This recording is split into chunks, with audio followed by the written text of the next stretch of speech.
Every year on the banks of the Ohio River, Jeffersonville, Indiana has a front row seat to a race that's almost boiling over with history.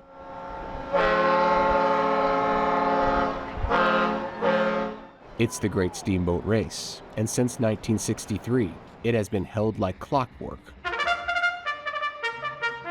on the Wednesday before the Kentucky Derby. This year's race is a regional rivalry between the boats, the Belle of Louisville and the Belle of Cincinnati. They'll steam, chug, and churn a few miles up the river and back, just to see who's quicker. All the while honoring a unique chapter of American history, a chapter Indiana helped write. Just to the left of these boats on the Indiana shoreline is a 132-year-old, 22-room, beautiful red brick mansion.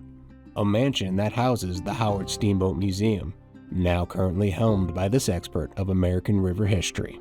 Hi, my name is Travis Vasconcellos, and I am the director here at the Howard Steamboat Museum. We are the only museum that covers the story of the steamboat in its entirety, and we are located in the home of the premier steamboat builders on the inland waters, the Howard family.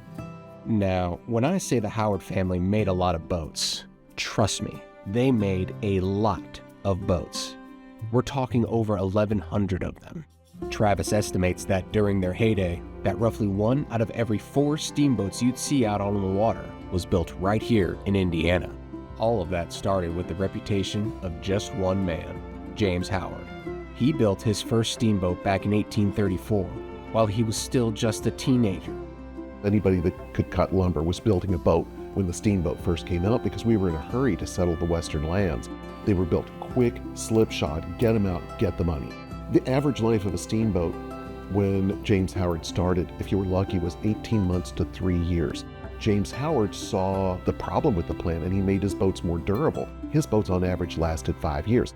That reputation for durability allowed this young man's company to not just stand out, but to grow by leaps and bounds. Even after the Civil War, when railroads were becoming more and more popular, the Howards countered the speed and convenience of trains by making their boats much bigger, more luxurious, and more expensive. James Howard's son, Edmunds, took over when his father passed away and helped usher in this new, elegant era. Edmunds was one of the pioneers in making the boats more luxurious. To get people there, they made them like luxury hotels with fancy European carpets. On the outside, gingerbread starts to show up to make the boat look fancier. The big fluted stacks show up. With every boat the Howards built, more and more wealth was brought into the family, and all of that money helped Edmunds build his 15,000 square foot mansion in 1894. Not only was it the first fully electrified home in Jeffersonville, it was built by the same skilled workers that crafted those luxury boats. Everywhere you look in this house, you will see something hand-carved out of either wood, stone, or tile. People come here for the architecture of this building because it's a very ornate Richardsonian Romanesque building built in the 1890s, which is the perfect era for it. Built to be just as strong as it is beautiful, all of the walls are made of solid brick to protect it against the flood-prone river. By the early 1900s, it really looked like the Howards were on top of it all. They had a brand new mansion, and their company was known as being the largest inland shipyard in America, as well as being the oldest operated one as well. But by the 1920s, things started to change for the worse. When Edmunds passed away, his 2 sons, Clyde, who was the older son, and Jim, who was the younger son, took over the operation. Clyde was the businessman, Jim was the visionary and the dreamer. Being 2 different sides of the same coin, many thought the shipyard was in good hands, as long as the brothers continued to get along. But it didn't take long for things to go south between them, and Clyde started looking around for the exit.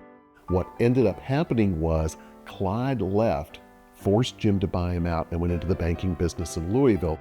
Now the family business rested solely on the shoulders of a dreamer that would build gasoline engines, race speedboats, and take photos. All those pictures of all those beautiful boats, most were taken by Jim, along with another 1,400 other photos he took. He got into doing photography with glass plate negatives, which is very involved. He actually turned one of the rooms into the house into a dark room. By this point, though, progress had started creeping up on Jim's door. His boats weren't just competing against trains. They were competing against cars and trucks now too.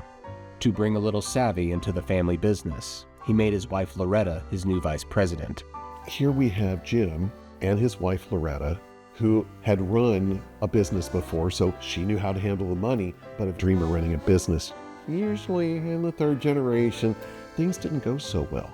They were slow to change. They were slow to adopt steel construction on boats, which was becoming the thing that we did by then. And if that wasn't enough, the stock market crash and Great Depression struck just a few years later. And Jim and Loretta were in trouble. They didn't have a lot of cash to operate with. So what ended up happening was they had to find unique ways to make money. They started renting out rooms in the mansion to people. Jim and Loretta limped the company on for another decade, but the writing was on the wall. When the federal government came knocking in 1941, needing new shipyards for the war effort, Jim and Loretta decided to sell. One thing I will say about the Howards, and this sounds negative, but it really is a positive, they didn't throw things away. They kept things. When the government took over the shipyard, they literally took the Howard files and threw them over the fence into the yard. Loretta kept everything, boxed it, took care of it. Keeping, protecting, and sharing that story became Jim and Loretta's passion in their later years. But Loretta, I think, was the real savior. She was the steel magnolia of Jeffersonville. She truly was. When her husband died in 1956, it was his dream that this become a museum. And in a day when women did not do business, she was actually conducting this business, and she made this a museum and opened it in 1958 and kept it going by herself until 1968. Frankly, the only thing tougher than Loretta Howard is the Howard Mansion itself. A devastating fire in 1971 couldn't even bring this place down. It only closed the museum's doors for a year. It's been open ever since. Jim, you can see he had a great passion for his family's history, and I think that was the impetus that made it a museum. I think Loretta is who diversified it into, it's not just the Howard story, it's what the Howards did to make the big picture story of the steamboat era. An era that may have ended a long time ago, but still hasn't been forgotten.